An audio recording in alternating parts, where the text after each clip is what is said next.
కోటీశ్వరులను చేసి మీరు కోటీశ్వరులమని గర్వంగా చెప్పుకోవడానికి ఇవాళ ప్రణాళికలు వేసి ప్రజాపాలనలో ఇందిరమ్మ రాజ్యంలో ఇవాళ మా అక్కలను కోటీశ్వరులను చేయాలని నేను చూస్తున్నా. ఎన్నడన్నా ఈ ఆడబిడ్డల చేతుల 10 రూపాయలు ఉండాలని నువ్వు ఆలోచన చేసినావా చంద్రశేఖరరావు? ఎప్పుడన్నా నువ్వు మానవత్వంతో ఒక్క ఆలోచన చేసినవా? ఇవాళ మేము ఆలోచన చేసినాం, మా ఆడబిడ్డల్ని గుర్తించినాం, వాళ్ళకి గౌరవం ఇచ్చినాం, వాళ్ళకి బస్సు ఇచ్చినాం, విద్యుత్ ఇచ్చినాం, పెట్రోల్ బంక్ ఇచ్చినాం, హైటెక్ సిటీ పక్కన భూములు ఇచ్చినాం, వ్యాపారాలు ఇచ్చినాం, బట్టలు కుట్టేది ఇచ్చినాం, బడి మీద పెత్తనం ఇచ్చినాం. 18 నెలల్లో ఈ దేశంలో ఎవరైనా ఆడబిడ్డల కోసం ఇన్ని మంచి పనులు ఎవరైనా చేసిన వాళ్ళు ఉంటే ఎవరో ఏ రాష్ట్రమో పోటీ పెట్టండి. తెలంగాణ రాష్ట్రం నుంచి మా సీతక్కను, మా కొండా సురేఖను, మా సోదరిమణులను పంపిస్తా, వాళ్ళతో చర్చ చేయండి. ఇవాళ అక్కలను అందరినీ కూడా ఈరోజు చైతన్యవంతులను చేసి వాళ్ళ పిల్లల్ని చదివించుకునేటట్టు చేసి ఇవాళ మనం ఒక దిశగా వెళ్తుంటే చంద్రశేఖరరావు కుటుంబానికి దుఃఖం వచ్చింది, ఆరోగ్యం పాడైంది, దవాఖానలో పోయి షరీక్ అవుతారు. నేనేం చేస్తానే? నీ కడుపు నుండే విషం పెట్టుకుంటే నేనేం చేస్తా? డాక్టర్లు కోసి తీసి విషం తీసి బయట వేస్తారు, అంతేనా? కడుపులో విషం ఉంటే డాక్టర్ ఏం చేస్తాడు? దవాఖానకు పోతే కోసి విషం తీసి బయట వేస్తాడు. కడుపులో కంతి అయితే ఏం చేస్తారు అక్క? దవాఖానకు పోతే మనకు తెలుసు కదా, ఊర్లలో కడుపులో గడ్డ అయింది అనుకో, ఆ గడ్డ కోసి తీసి బయట వేస్తారు. మీ కడుపులో విషం నింపుకుంటే ఏం చేస్తారు? దవాఖానకు పోతే కోసి బయట వేస్తారు. ఇలా కడుపు నిండా విషం పెట్టుకొని మా ఆడబిడ్డల అభ్యున్నతి మీద ఇవాళ దుఃఖం గురించి మాట్లాడుతారు. ఇక నిరుద్యోగ యువకులు ఆనాడు అగ్గికి ఆవుతైన వాళ్ళు కొందరు, ఉరి కొయ్యలకు వేలాడి ఉరేసుకున్న వాళ్ళు ఇంకొందరు, రైలుకు ఎదురేగి ప్రాణ త్యాగాలు చేసిన వాళ్ళు ఇంకొందరు. తెలంగాణ ఉద్యమంలో ఉస్మానియా కాకతీయ యూనివర్సిటీల విద్యార్థులు వీరులై ఆకాశానికి ఎగిరినరు, తారలై ఆకాశంలో మెరిసినరు తెలంగాణ రాష్ట్రం కోసం. వాళ్ళు కొట్లాడిందే కొలువుల కోసం. 2 లక్షల కొలువులు ఖాళీలు ఉంటే ఆ కొలువులు నింపలే. నీ బిడ్డ ఎంపీ కొడిపోతే ఎంబడే ఎమ్మెల్సీ ఇచ్చినావు. నీ చుట్టం వినోద్ రావును బండకేసి కొట్టే ఎంబడే ప్రభుత్వంలో ఇంకొక క్యాబినెట్ ర్యాంకు పదవి ఇచ్చినావు. నీ కొడుకుకు మంత్రి ఇచ్చినావు, నీ అల్లునికి మంత్రి ఇచ్చినావు, నీ సడ్డకుని కొడుకుకి రాజ్యసభ ఇచ్చినావు, నీ ఇంటి నిండా కొలువులు ఇచ్చుకున్నావు. కానీ మా చదువుకున్న పేదోళ్ళ పిల్లలకు ఎక్కడైనా కొలువులు ఇచ్చినవా? ప్రజాపాలన ఇందిరమ్మ రాజ్యంలో మొదటి సంవత్సరంలోనే 60,000 ప్రభుత్వ ఉద్యోగాలు నేనిచ్చిన.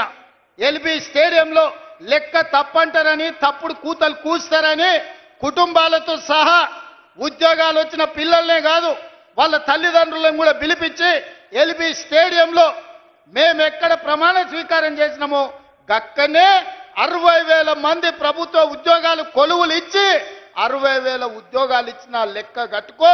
ఒక్క తలకాయ తక్కువ ఉంటే నువ్వు వచ్చి నన్నాడు కానీ సవాలు విసిరిన ఆ సన్నాసి దాని గురించి మాట్లాడు. ఇప్పుడు కూడా నేను చెప్తున్నా, 2.5 సంవత్సరాలు పూర్తి చేసుకునే లోపల మా పరిపాలన 2.5 సంవత్సరాలు పూర్తి చేసుకునే లోపల ఇంకా 40,000 ఉద్యోగాలు ఇచ్చి మొదటి అర్ధ భాగంలో 1,00,000 ప్రభుత్వ కొలువులు ఇచ్చి దేశానికి ఆదర్శంగా నిలబడి తెలంగాణ మోడల్ అంటే ఇదిరా, తెలంగాణ రాష్ట్రంలో నిరుద్యోగులను ఆదుకునే సోదరుడు ఉన్నాడు, ప్రభుత్వ కొలువులు వస్తాయి, చదువుకున్న పిల్లలకు వాళ్ళ కులాలు చేపలు పట్టుడు చెప్పులు గుట్టుడు కాదు, వాళ్ళు ప్రభుత్వ కొలువులు చేస్తే వాళ్ళ తల్లిదండ్రుల జీవితాలు మారుతాయి. ఉపాధి హామీ కూలికి పోయి రూపాయి కూడబెట్టి పిల్లలకు కోచింగ్ సెంటర్లలో ఫీజులు కట్టనికే మెడ మీద ఉన్న తాళి అమ్మిన తల్లిదండ్రులు నాకు చాలామంది తెలుసు. వాళ్ళ కష్టాలు తీరాలని, వాళ్ళ పిల్లలు పీజీలు పిహెచ్డీలు చదవాలని, డాక్టర్లు లాయర్లు కావాలని, తమ జీవితాలలో వెలుగు రావాలని కోట్లాది మంది పేదలు గ్రామాలలో కలలు అన్నారు. అందుకే ఆ పిల్లల కోసం సర్కారు కొలువుల కోసం ఎదురు చూడకుండా ఎంబడెంబడే నోటిఫికేషన్లు ఇచ్చి ఈరోజు ఉద్యోగాలు ఇస్తున్నాం. మధ్యలో కొంత ఆలస్యమైంది, ఎందుకంటే మా దామన్న సుప్రీంకోర్టు నుంచి ఆర్డర్ తెచ్చిండు. మాదిగ ఉపకులాల వర్గీకరణ జరగాలని సుప్రీంకోర్టు ఆదేశం ఇచ్చింది.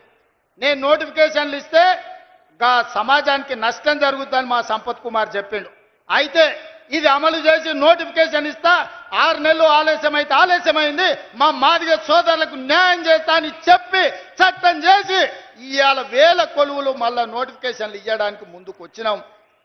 2.5 సంవత్సరాలు తీరే లోపల 1,00,000 కొలువులు ఇచ్చే బాధ్యత మా ప్రజాపాలనది, మా వేదిక మీద ఉన్న ఎమ్మెల్యేలది, మంత్రులదని నేను ఇవాళ చెప్పదలుచుకున్నా. ఇవాళ అదే కాదు, ఇవాళ ఈ చట్రోలు గ్రామానికి వచ్చినా అంటే యంగ్ ఇండియా ఇంటిగ్రేటెడ్ స్కూల్ అక్క స్కూల్లో బడికి సున్నమేనికే 2 లక్షలు ఇచ్చినోడు లేడు. కానీ ఈ కొల్లాపురి అడవి ప్రాంతంలో ఉన్న మా సోదరులు చదువుకోవాలి, ఈ దేశానికే తలమానికంగా మారాలని 200 కోట్ల రూపాయలతోని 25 ఎకరాలల్లా ఇవాళ యంగ్ ఇండియా ఇంటిగ్రేటెడ్ స్కూల్ ఈడ ప్రారంభించుకున్నాం. ఈ సభ జరిగిన ప్రాంగణంలోనే రేపు పాఠశాల కట్టబోతున్నాం. సంవత్సరంన్నర తిరిగే లోపల ఈడ అద్భుతమైన హైటెక్ సిటీ పక్కన ఐటీ కంపెనీల కంటే గొప్పగా young India integrated residential school కట్టి మళ్ళా ఇక్కడికి వస్తా, ఆ పిల్లల్ని కలుస్తా, ఆ పిల్లలకి చెబుతా, మీ కొల్లాపూర్ కోసం మీ ఎమ్మెల్యే గారు, మీ మంత్రి గారు నన్ను అడిగి కొట్లాడి జట్రోల్కి యంగ్ ఇండియా రెసిడెన్షియల్ స్కూల్ తీసుకొచ్చిండు. వాటిని కట్టండి, ఇందులో చదువుకోండి. మీ సోదరుడిగా నేనున్నా మీ అభివృద్ధి పదాన్ని నడిపించడానికని. ఇదే కాదు, ఈ 18 నెలల్లో ఇతర దేశాలు పర్యటనలు చేసి ఇతర రాష్ట్రాలు, ఇతర దేశాల నుంచి 3 లక్షల కోట్ల రూపాయల పెట్టుబడులు తెచ్చి 1,00,000 పైగా ప్రైవేటు ఉద్యోగాలు ఈరోజు మన రాష్ట్రంలో ఇచ్చినాం. యంగ్ ఇండియా స్కిల్ యూనివర్సిటీ కావచ్చు, యంగ్ ఇండియా స్పోర్ట్స్ యూనివర్సిటీ కావచ్చు, young India integrated residential schools కావచ్చు. ఈరోజు రెసిడెన్షియల్ స్కూళ్లలో కాస్మెటిక్ ఛార్జెస్ 200% పెంచినాం. ఈరోజు భోజనాలకు 40% పెంచినాం. పేదోళ్ళ పిల్లలకు మంచి భోజనం పెట్టాలి, మంచి చదువు చెప్పించాలనేదే మా తాపత్రయం. అందుకోసం నీకు దుఃఖం వచ్చిందా చంద్రశేఖరరావు అని నేను అడుగుతున్నా. పేదోళ్ళ పిల్లలు చదువుకోబట్టి, పేదోళ్ళ పిల్లలకు ఉద్యోగాలు రాబట్టే, ఆడబిడ్డలు బయటికి రాబట్టే, మా అక్కల చేతుల నగదు ఉండబట్టే, మా అక్కలు బస్సులకు యజమానులైంది, మా అక్కలు విద్యుత్ సంస్థలకు యజమానులైంది, మా అక్కలు పెట్రోల్ బంకులకు యజమానులైంది. ఇవాళ అందరూ బాగుపడుతుంటే ఇంక మమ్మల్ని అడిగేటోడు ఎవడని ఆయన దుఃఖపడుతున్నాడు. అందుకే నీ దుఃఖం 10 ఏళ్ల వరకు అట్లనే ఉంటుంది. అది పెరిగి పెద్దదై భూతమై నిన్ను కబలిస్తే తప్ప నీకు విముక్తి లేదు. నువ్వు శాపగ్రస్తుడివి చంద్రశేఖరరావు. నీ కళ్ళ ముందల్నే తెలంగాణ అభివృద్ధి చెందుతుంది. అభివృద్ధి చేసే బాధ్యత మేం తీసుకుంటాం. ఇవాళ ఈ వేదిక మీద నుంచి చెప్తున్నా, 94 నుంచి 10 ఏళ్ళు తెలుగుదేశం అధికారంలో ఉన్నది. 2004 నుంచి 2014 వరకు 10 ఏళ్ళు కాంగ్రెస్ అధికారంలో ఉన్నది రాజశేఖర రెడ్డి నాయకత్వంలో. 2014 నుంచి 2024 వరకు చంద్రశేఖరరావు ఈ తెలంగాణ రాష్ట్రానికి బీఆర్ఎస్ అధికారంలో ఉన్నది. 2024 నుంచి 2034 వరకు రాసుకో చంద్రశేఖరరావు. నీ డైరీలో కాదు, నీ గుండెల్లో రాసుకో. నీ కొడుకు గుండె మీద రాయి. 2034 వరకు ఈ సోదరుడు పాలమూరు బిడ్డ తెలంగాణకు ముఖ్యమంత్రిగా ఉంటాడు. పాలమూరు నుంచే ప్రజా ప్రభుత్వాన్ని నడుపుతాం. ఇది నా మాట. నువ్వు నీ గుండెల్లో రాసుకో చంద్రశేఖరరావు. పాలమూరు నుంచే శాసనం చేస్తాం. పాలమూరు నుంచే శాసనసభను నడిపించే బాధ్యత నేను తీసుకుంటా. నువ్వు దుఃఖం వస్తుందో, బాయిలో దుంకుతావో, పెట్రోల్ పోసుకొని తగిలబెట్టుకుంటావో అది నీ ఇష్టం.